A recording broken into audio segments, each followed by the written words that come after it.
Hola, buenos días. Mi nombre es Diego Alberto Martínez de la Vega. En el video de hoy les hablaré un poco acerca del tema de cerámicos. Para empezar, ¿qué son los cerámicos? Los cerámicos son compuestos químicos combinados de un metal o metaloide según sea el caso y de un no metal. Esto da lugar a óxidos, nitruros, carburos, etcétera. Estos pueden incluir arcilla o vidrios, entre otros. Nosotros en la vida cotidiana estamos inmersos de ellos. Eh, Nosotros solemos darle un significado a los cerámicos, a los materiales que están hechos, por ejemplo, los vasos, las tazas, los excusados, los lavabos, etcétera. Pero no solamente son eso, sino también podemos encontrar ladrillos, ah, materiales un poco más sofisticados que se encuentran dentro de los automóviles, etcétera. Bueno, los cerámicos presentan enlaces iónicos o covalentes. Los enlaces iónicos son un electrón, cuando ceden un electrón a otro, convirtiéndose así en un anión y en un cation respectivamente. El que pierde el, el electrón es el metal.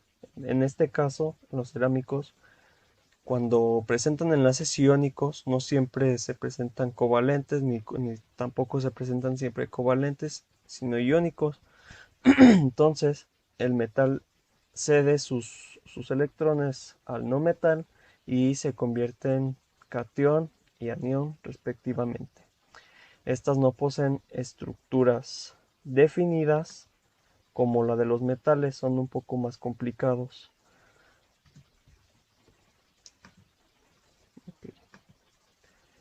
Clasificación. Bueno, tenemos varios tipos de clasificaciones, en este caso de acuerdo al área que va dirigida su uso.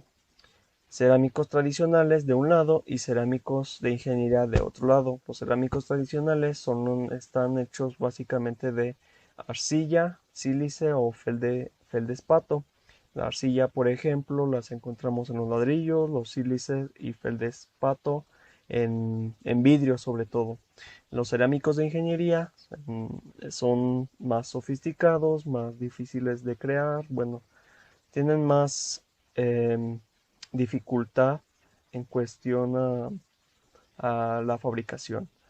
Em, Estos están básicamente constituidos por compuestos puros o casi puros como la alumina, nitruro de sílico, carburo de silicio y circonita.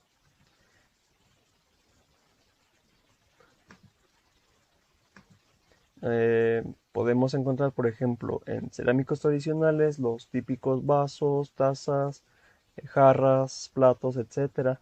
Sin embargo, en la cerámica de ingeniería podemos encontrar, por ejemplo, en este freno, vendría siendo parte de la ingeniería automotriz, vendría siendo el freno y está hecho de cerámico. Otro tipo de clasificación es de acuerdo a la forma de fabricación. Tenemos materiales porosos o materiales impermeables o finos. En este caso nos estamos enfocando un poco más al área de, de los cerámicos tradicionales. Entonces, los materiales porosos en materiales cerámicos tradicionales nos podemos encontrar, por ejemplo, los ladrillos. ¿Por qué? Porque no han sufrido vitrificación. La vitrificación viene siendo cuando a un material lo metes al horno. Por lo tanto, si no ha sufrido una vitrificación, significa que en las altas temperaturas no alcanzaron a cocerlo bien. Por otro lado, los materiales impermeables o finos sí se someten a temperaturas suficientemente altas para que la arena y el cuarzo sí se puedan vitrificar. Tenemos, por ejemplo, los ladrillos, de un lado cerámicos porosos y de un otro lado cerámicos impermeables o finos, por ejemplo, los mosaicos que encontramos en cualquier baño. Otro tipo de clasificación es de acuerdo a su estructura cristalina. Hay estructuras cristalinas o no cristalinas. En este caso los no cristalinos suelen ser vidrios porque tienen una estructura amorfa. No tienen forma, no hay estructura definida, es aleatoria. Los cristalinos se dividen en monocristalinos y policristalinos. Bueno, ¿cómo se fabrica? La cerámica se proviene de la palabra griega kerámicos, que significa cosa quemada. Entonces, los cerámicos suelen someterse a altas temperaturas para que después se forme el material que se requiere, ¿no? Entonces, ¿cómo se fabrica? Estos también van dirigidos a un tipo de cerámico tradicional, con arena, cuarzo, etcétera. Entonces, para el proceso de fabricación empieza con la extracción, se obtiene la arcilla, luego la preparación, que consiste en la molienda, y la mezcla con agua. eh, con formación es el modelado de cerámica, es cuando le dan la forma ya sea de un lavabo, de, de un excusado, etcétera. El secado, eliminar el agua. ¿Por qué eliminamos el agua? Porque cuando llega el proceso de cocción, este sufriría un proceso de agrietamiento y pues no se formaría el- el producto final. Sería un desperdicio de material y una pérdida económica. Por último tenemos la cocción, que es cuando se someten a altas temperaturas y se forma el producto final. Las propiedades generales que suelen tener los cerámicos, no digo que siempre sean propiedades que en todo momento van a estar ahí, pero suelen estar en gran parte de ellos. La gran dureza que tienen suficiente resistencia a la compresión, más que resistencia a la compresión, no es lo mismo la resistencia a la tensión, porque la resistencia a la tensión es un poco menor a la suficiente, es menor a la resistencia a la compresión. Temperaturas de fusión alta. Como tienen enlaces iónicos, estos suelen tener también eh, temperaturas de fusión alta. ¿Por qué? Porque los enlaces iónicos son muy fuertes, entonces para separarlos requieren de mucha energía. Bueno, también tiene buenas propiedades de aislamiento térmico y eléctrico. Como solemos saber, los metales tienen una nube electrónica alrededor de ellos, por lo tanto, los electrones están en libertad y conducen bien la electricidad. Sin embargo, en los cerámicos los electrones no están en libertad como en los metales, por lo tanto es un aislante o suelen ser aislantes eléctricos. Más adelante veremos que no siempre es así, pero las propiedades generales determinan que es un aislamiento térmico y eléctrico. Estabilidad química, son demasiado frágiles, ahorita hablaremos por qué son frágiles, presentan poca elasticidad, eh, resistentes a la corrosión, al desgaste y deformaciones. Bueno, pues aquí vemos dos gráficas. Una nos muestra cómo es el diagrama de esfuerzo de deformación, donde podemos ver qué tanta elasticidad tienen. Podemos ver que aquí a lo mejor es muy resistente, pero no se deforma demasiado, por lo tanto no tiene gran elasticidad. Sin embargo, aquí podemos ver que la tracción, el esfuerzo de tracción es mucho menor al esfuerzo de compresión. Las generalidades que tienen los cerámicos. Bueno, los átomos no se empaquetan, perdón, de una forma no compacta, constituyendo cristales iónicos. Entonces, esto hace que Cuando se habla de un empaquetamiento compacto significa que usa la menor fracción de, de es- usan la mayor fracción de espacio, que quiere decir que están mucho más juntos, por lo tanto tienen una densidad más alta, mayor, mucho mayor. Entonces, si tienen una forma no compacta, significa que hay muchos espacios entre ellos y por lo tanto tienen una densidad baja. Entonces, si comparamos un metal con un cerámico, el cerámico es mucho menos pesado. Una, tiene una estructura ordenada en los materiales iónicos y en lugar de dislocación ocurre una ruptura. Es por eso que este, no hay, no tiene mucha elasticidad. ¿Por qué? Porque cuando se le aplica una fuerza externa, aquí podemos ver que está primero en una forma normal, se le aplica una fuerza externa y esta sufre una pequeña dislocación que hace, que significa que se mueve un poco, pero ese movimiento hace que se acerquen los enlaces iónicos o los aniones con aniones, cationes con cationes, y ¿qué hace? Son del mismo signo, por lo tanto hay una fuerza de repulsión muy fuerte. Entonces, ¿qué ocurre? En lugar de quedarse ahí, se mueve, todos conectan con el mismo signo y hay una fuerza de repulsión que hace que la estructura o el material se rompa.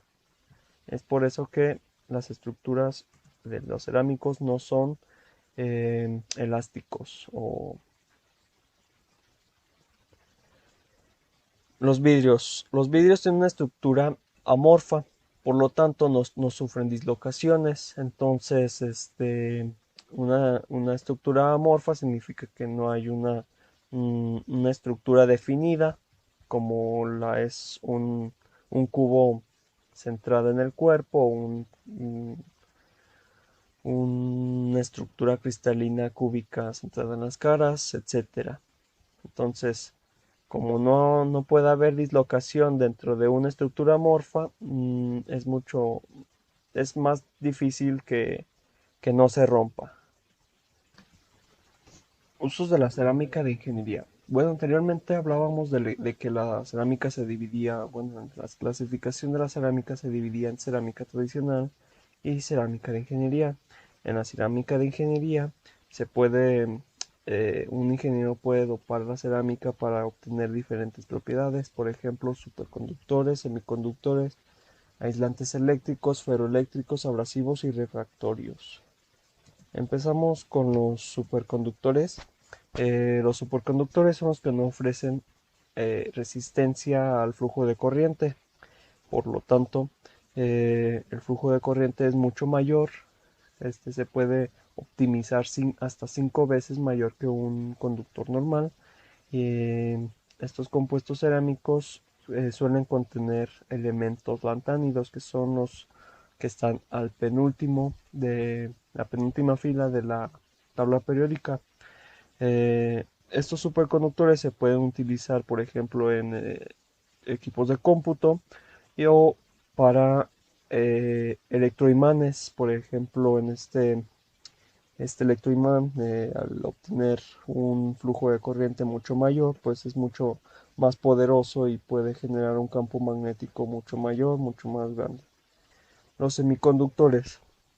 Los semiconductores mediante soluciones sólidas de óxidos metálicos sintetizados de manganeso, níquel, hierro, cobre y cobalto. Con alta diferencia de resistividad se pueden crear semiconductores con una conductividad intermedia. Los semiconductores solo permiten la- que el flujo de corriente sea en una dirección. Por lo tanto, en sentido contrario, funcionan como aislantes. Entonces, estos semiconductores suelen utilizarse, por ejemplo, en paneles solares o en transitores como el que están viendo en pantalla.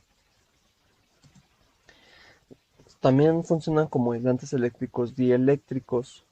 Eh, los aislantes eléctricos dieléctricos suelen ser amortiguar el campo eléctrico que los atraviesa, o sea, más bien ofrecen una resistencia al flujo de corriente.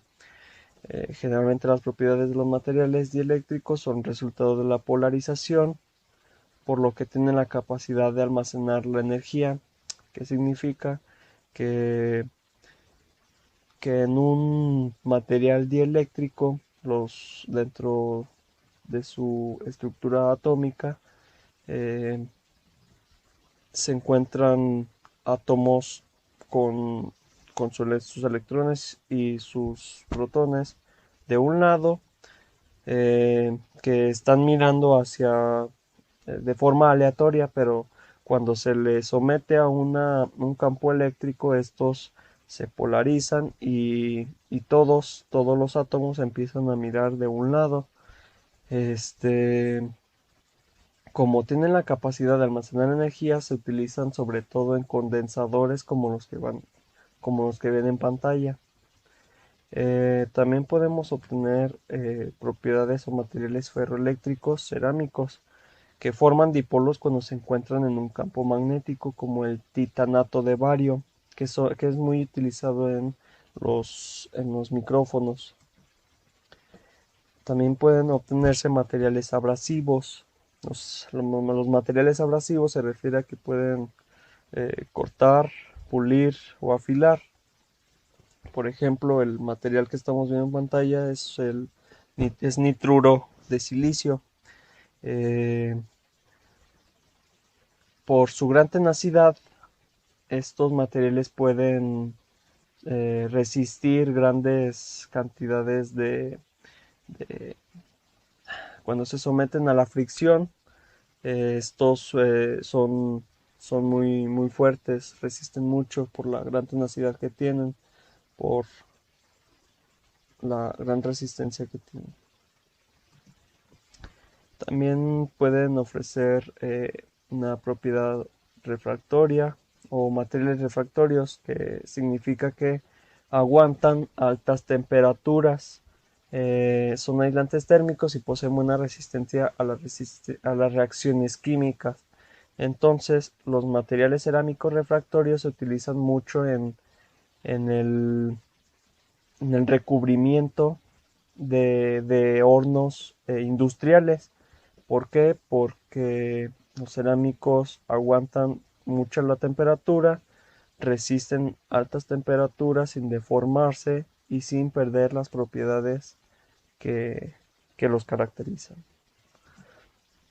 Como conclusión, tenemos que los cerámicos son de gran importancia en la vida cotidiana. Cada vez vemos que los materiales son mucho más eficientes, encontramos mejores usos para evitar el uso de metales. Por ejemplo, en los transbordadores espaciales se utiliza la cerámica porque tienen mucho menos peso y obtienen los mismos usos o las mismas aplicaciones que algún material como un metal o algo más denso. Entonces, los cerámicos dentro de la vida cotidiana pueden ser importantes hasta para nuestro futuro, como, como la tecnología. Bueno, eso fue todo. Muchas gracias. Hasta luego.